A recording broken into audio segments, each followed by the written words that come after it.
retribution. Draw a line in the sand when you're fusing. This moment we own, and watch us prove it. We are released, the revolution. Let's go ignite, elements collide in a flash of light. And you feel the hope that means it's time.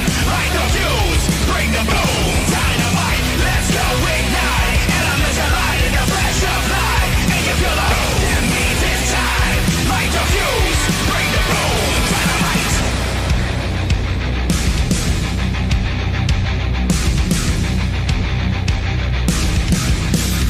Let's live forever.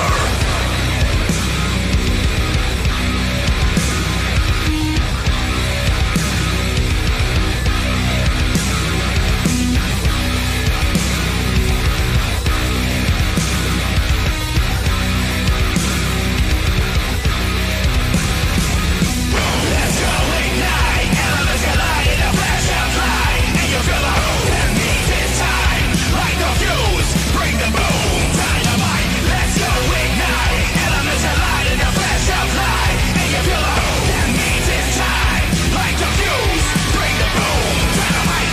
Let's go ignite, elements collide in a flash of light. And you feel the hope that means it's time. Light the fuse, bring the boom, dynamite. Let's go ignite, elements collide in a flash of light. And you feel the hope that means it's time. Light the fuse, bring the boom, dynamite.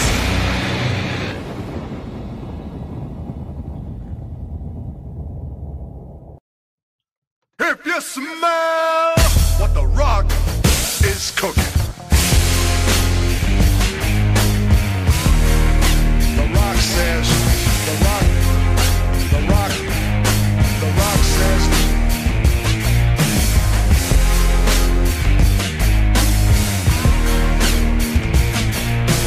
rock says, the rock. I hear voices in my head, they counsel me, they understand, they talk to me.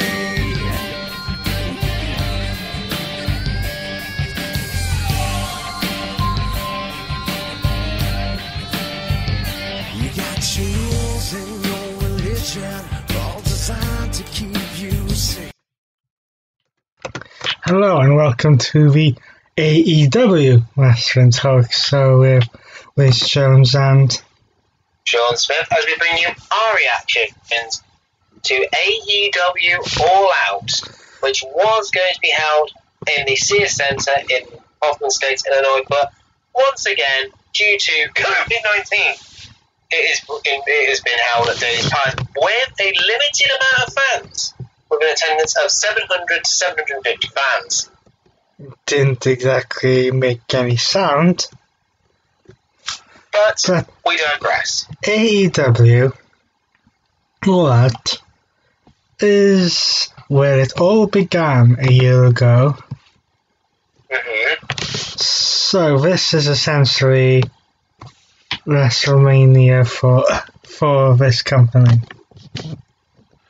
Yes, we'll start off with one of the pre-show matches. Which saw Joey Janela victorious over Serpentio. the other pre-show match, which we knew was going to happen. So Private Parties, Isaiah Cassidy and Mark Queen defeat the Dark Order Of Alex Reynolds and John Silver. Now the rest of the Dark Order would be involved later tonight. We'll get on to that later though. But the first match on the main card was Yes. was during our pre-show scheduled to take place on the pre-show / buy-in, as it's called here. Yes. It was moved to the main card. And this was where some of the trouble began. Yes. Which was a tooth and nail match between Dr. Britt Baker, DMD, with Rebel taking on her longtime rival, Big Swole. And this was Britt Baker's first match back since injury. Now, the rules match were... What do we say here? This is out of AEW's league because this was essentially a fight in a dentist office. Well, the rules were you had to win by knocking your opponent out. Yes, but this is typical because this was the Stadium Stampede match was one thing. So, Yes. Sort of rivaled, but AEW cannot do off-site cinematic style matches, which is kind of what they were going for here.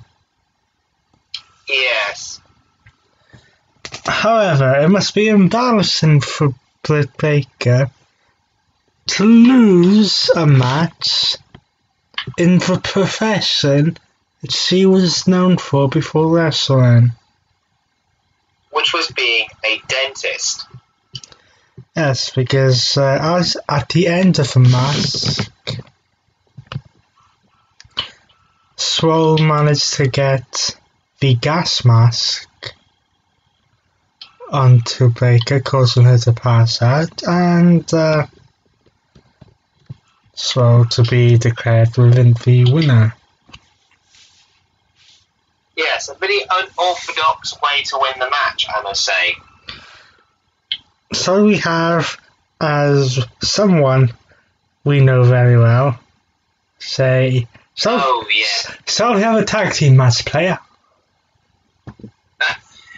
Because the Young Bucks, Matt and Nick Jackson, took on Jurassic Express of Jungle Boy and Luchasaurus with Marco Stunt in their corner. Arguably the most entertaining match of the night.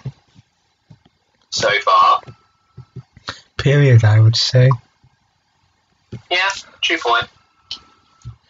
Because back and forth, as classic tag team matches are, Jungle Express were made to look very strong by kicking out of several big hits from the Young Bucks, Yes. only to eventually be put down. Literally put down. And considering the result of the match that took place later on in the card, the Young Bucks may be moving towards the tag team titles. Maybe. Right. Yes. Very much so. Right. Keep an eye on them. Do we want to have a Royal Rumble match? Oh, wrong company. Sorry, Casino Battle Royal. 21-man Casino Royal. Yes. Now, let's We have explain. the group. Well, Let's first of go all, through all the different ones, shall we? First of all, this is a battle royal to decide who gets a future AEW championship match. And, Yes, we have various groups. and because it's 21 men and it's a casino, these superstars, the superstars in this match, are split into 5 groups of 5, Yep. all of which are the suits in your average deck of cards. The, So we'll start off the with 21st man, as we said last week, was a surprise entrant and will be classed as the Joker for at least one reason, which we will get to. Yes. So let's start off with the clubs. And they are Trent, Christopher Daniels of SCU. Jake Hager, aka Jack Swagger, Copyright. the Blade. Ray Phoenix. Moving on to the Diamonds. Well, before we do that, Trent Yes. was able to eliminate one superstar, whilst Jake Hager also had one elimination. As we move on to the Diamonds, we have Frankie Kazarian also with one elimination, Will Hobbs, also with one elimination. Chuck Taylor, and Santana and Ortiz of the Inner Circle. with one elimination each. Yes. Then we have the one, Billy Gunn, in the Hearts. Penta Zero M, Ray Phoenix's tag team partner. Ricky Starks, Brian Cage, who was responsible for the most not quite, 3 eliminations. Darby Allin, who has a few issues at the moment with Ricky Starks and Brian Cage. and had 2 eliminations. Then we go to the Spades, with the Perfect Hand Tie Dillinger, also known as Sean Spears. First of all, copyright, and second of all, the chairman. Eddie Kingston, Yes, not to be confused with Kofi Kingston. copyright, The Butcher, each of them having Sunny Kiss, all 3 of them having an elimination. Then we have, yeah, then the final of Spades was Lance Archer. Then we get to the Joker. which is formally making his AEW debut, Matt Sydal. Formerly known as Evan Bourne. Copyright, but let's just say his entrance. It did not go well, did it? No, he botched his entrance.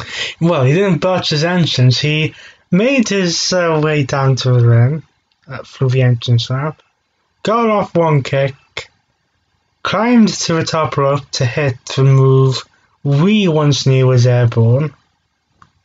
Oh, Yes. only to slip from the top rope.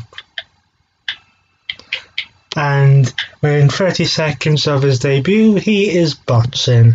And you can see he's like, oh, fudge.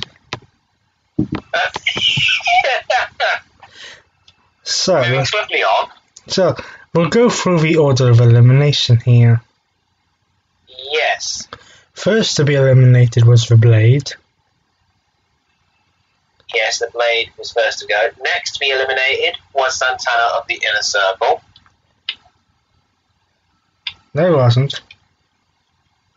Oh, okay. It was second to be eliminated was Christopher Daniels. Then, Okay. then Billy went. Pretty much. Then fourth out was Ray Phoenix. Mhm. Then Chuck Taylor went. Then Jake Hager went. Then Sonny Kiss went out 7th. Yeah. 8th out was Santana. Yeah. The 9th person to be eliminated was Trent. Ortiz was next to go at number 10. Number 11 was Penta L7. 0M. Next to go was Frankie Kazarian. Yes. Then we at lucky number 13 we had Lucky Starks. Darby Allin was eliminated at number 14 by Brian Cage. Sean Spears was the 15th man out. Thanks to Matt Box Sydal. The 16th man out was Will Hobbs, not to be confused with a certain character from a film franchise. next to be eliminated was Brian Cage. Yes, and 18th out was the Butcher. Then we came down to the final three of Matt Sydal, Eddie Kingston, and Lance Archer. But unfortunately, that quickly became two. Yes, with the elimination of Matt Sydal. Leaving Eddie Kingston and Lance Archer one-on-one.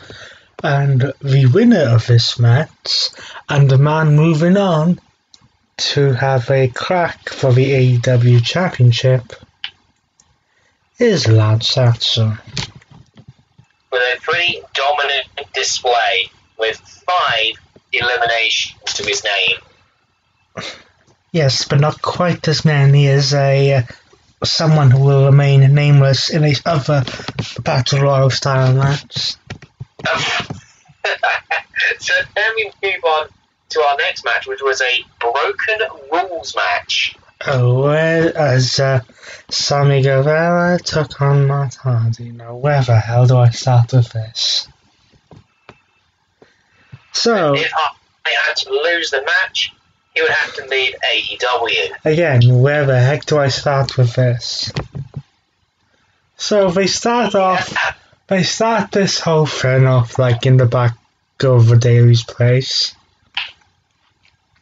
Sammy Guevara comes in with a golf cart, like in a similar style to what Matt Hardy did at the Stadium Stampede. Pretty much so. This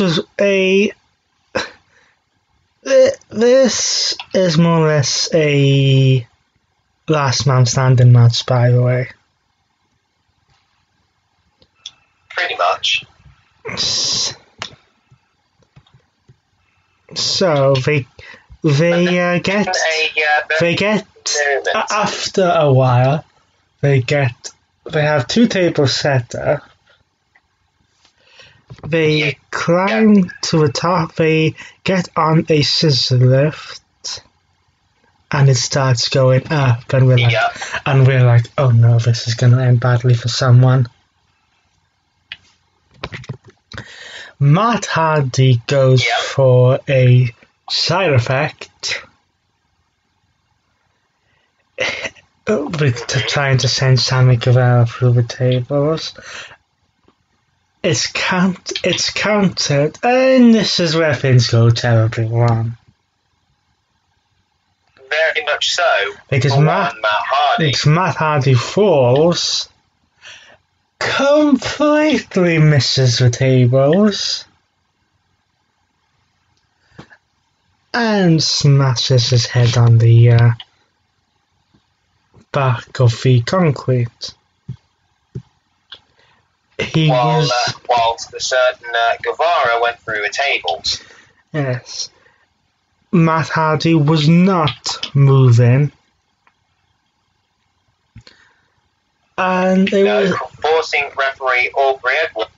Well, Matt Hardy was not moving for a while, and when he did manage to get back up, he could barely stand. The term of being on spaghetti legs was more relevant here than ever. This caused referee Audrey Edwards to put up the X sign to stop the match, and the doctors were called in. Other referees came in to stop Sammy Guevara from going after him. It looked like the match was going to be stopped, and Guevara was probably going to be awarded the match.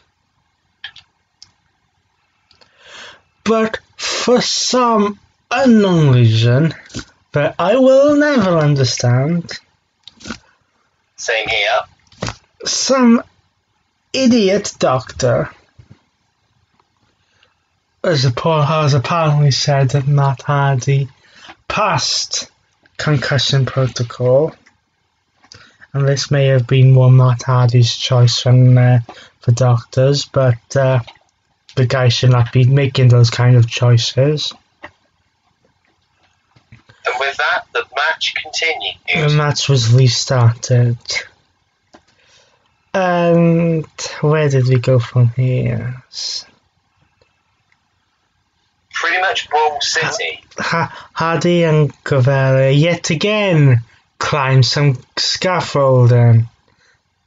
And we were like, oh no. And watching this, it was like Guevara had to help Hardy up there.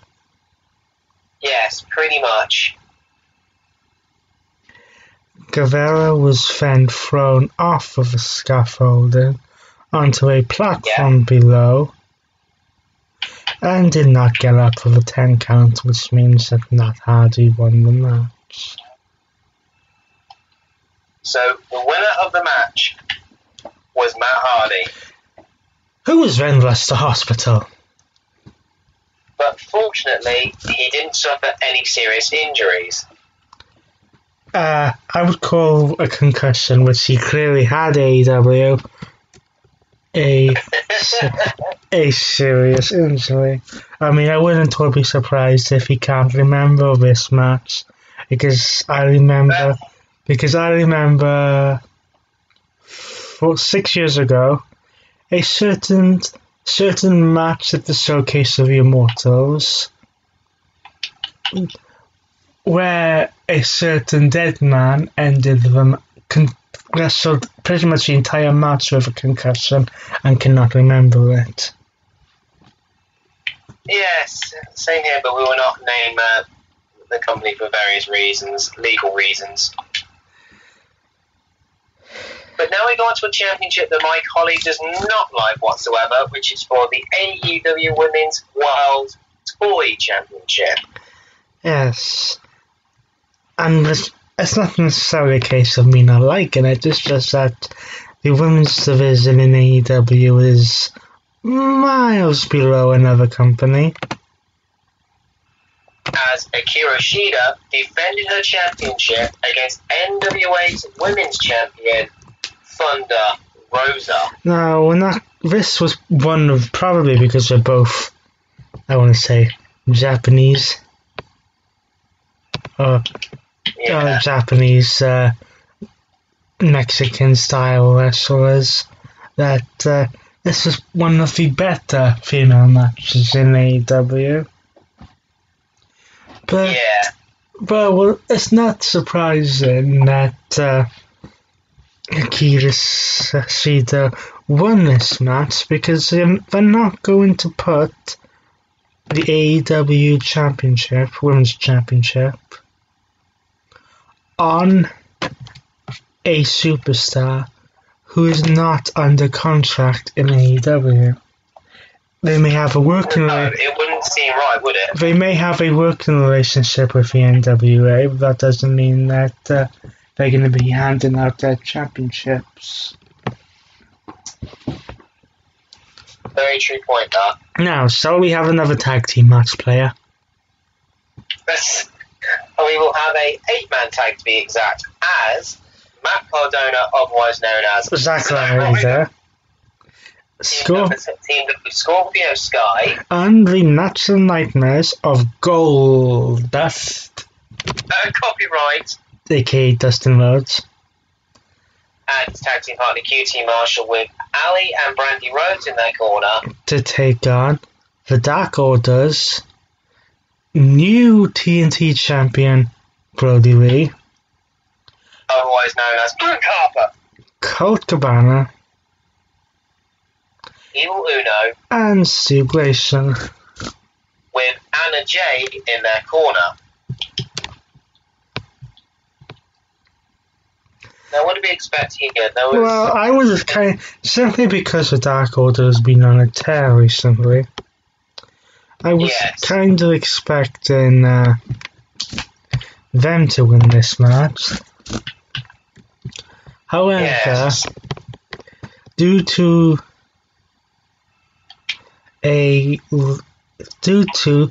Dustin Rhodes catching, which one was it? Dustin Rhodes catching Colt Cabana in a roll-up. The winners of the match were the team of Matt Cardona, Scorpio Sky, and the natural nightmares of Dustin Rhodes and QT Marshall. Now, in a slightly aftermath, as a result of winning this match, Dustin Rhodes was given a TNT Championship match on last night's episode of Dynamite at the time of this recording. Yes. But let's just say he did not win, as not that anyone was expecting him to win. Yeah, that's true. Now, we go from a tag team match player to another tag team match player. And it's for the AEW World Tag Team titles, as FTR of Cash Wheeler and Dax Harwood, otherwise known as The Revival, with Tony Blanchard in their corner, challenge Kenny Omega and Hangman Adam Page. Now, we're not gonna spend too much time on this match, simply because the writing was on the wall. No. The writing was on the wall as to who was going to win this match. It pretty much was. After a 7-month run with the tag team titles, having won them on Chris Jericho's Rock and Roll Cruise back in January.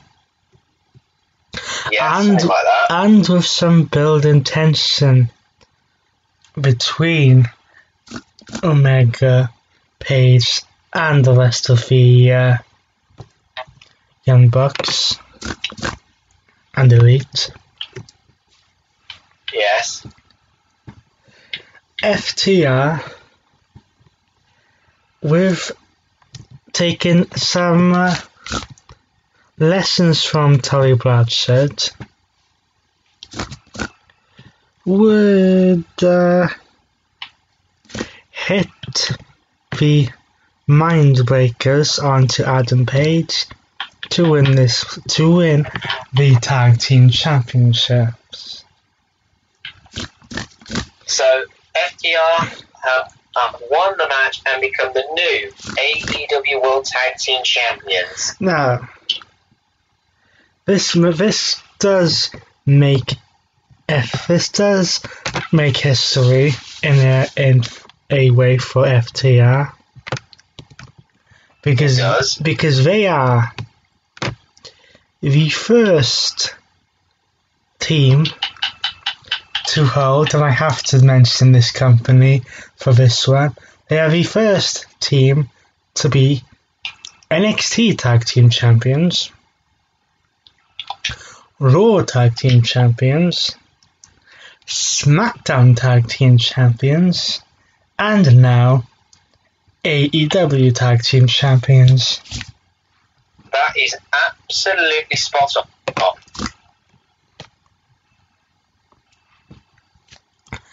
So, our penultimate match, which was a pretty weird one. Welcome to the Mimosa Mayhem match between Chris Jericho, leader of the Inner Circle, and freshly squeezed Orange Cassidy. Now, in case you're wondering why this match was done, both Jericho and Orange Cassidy have a win over each other. And it was Jericho's suggestion for this match, because those of you who know cocktails and work in the bar industry, as a YouTuber I listen to does, yes, if you mix bubbly, aka Jericho's bubbly, or really any bubbly, with orange juice, you get mimosa. Yes. So Jericho decided to mix the two together, and have a mimosa pit in this match. However, you could still win this match by being pinned or submit. Or throwing your opponent into a vat of Minnesota. Minnesota, that's a state. I know, it's hard for me to pronounce. That's normally my But this state. match was good, actually. Yes, and it was, how do we say this? After a relatively back and forth match, it was Orange Cassidy who hit almost a Superman punch style move, which sent Chris Jericho flying into the mimosa. Yes. Which was probably the smart move and what Jericho was planning to do, because this allowed Jericho to lose the match, putting over Orange Cassidy, the younger lion, without actually losing. But either way, Orange Cassidy was put over by Chris Jericho. Yes, I mean it's like what they did at the you know what pay-per-view where someone won the title without actually pinning the champion. Yeah, but that's a different time, another story. But now we go on to the main event of AEW All Out 2020. Yes, and so we rewind this as well because another thing happened here. Yes. First of all, this was MJF challenging Jon Moxley for the AEW Championship. Oh, yes. MJF makes his way to the ring. Jon Moxley, who apparently has not changed at all apart from his name, No. makes his way to the ring through the crowd. Now, where have we seen that before? Yes. Something we cannot mention. Then, as he gets to a certain part of making his way in, he is almost tackled by a overzealous fan. Again, where have we seen that before? I didn't see. I didn't know about this. Thankfully, the security was there in the flash, unlike the Hall of Fame. Moving swiftly off. But as we go into this match, the major rule of this match was that Moxley was banned from using the part-time shift as a finishing move. Yeah, so Moxley was already down. It was already suffering a disadvantage going into the match. However, as the match went on, Moxley was trying everything to get to win the match. MJF was even busted open. However, the climax of the match so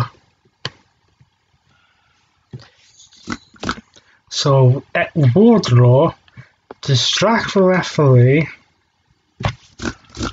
attempt to throw the metal ring at MJF, Which was the DDP Don Brass Ring. only for MJF to miss the catch. And with the referee distracted, Moxley hit the paradigm shift Behind Bruce back. to win the match and retain the title. It's still your AEW World Heavyweight Champion.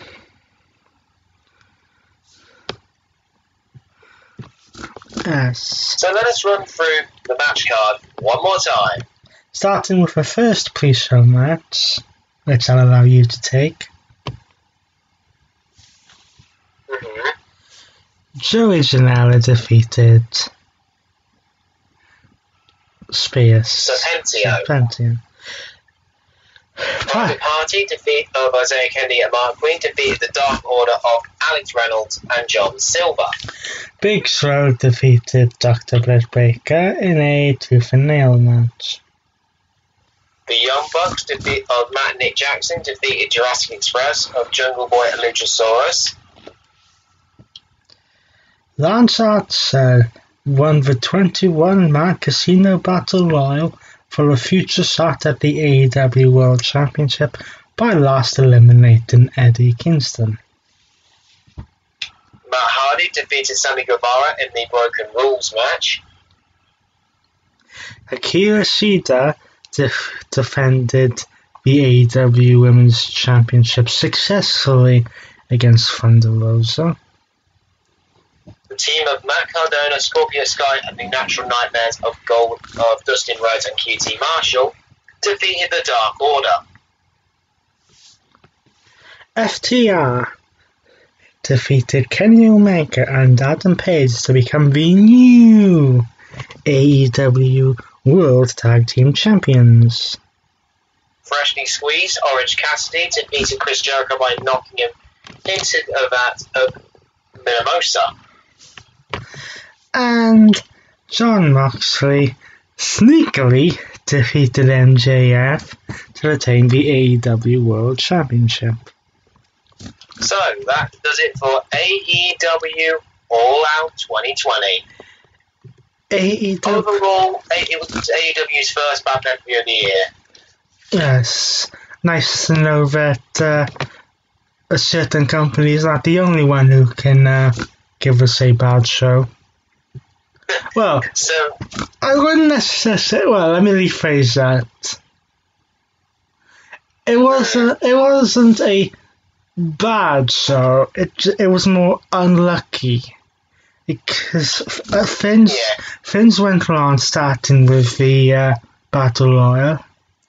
Then with Matt Hardy, it almost took the entire show to go really out of it, and there was really no coming back from there.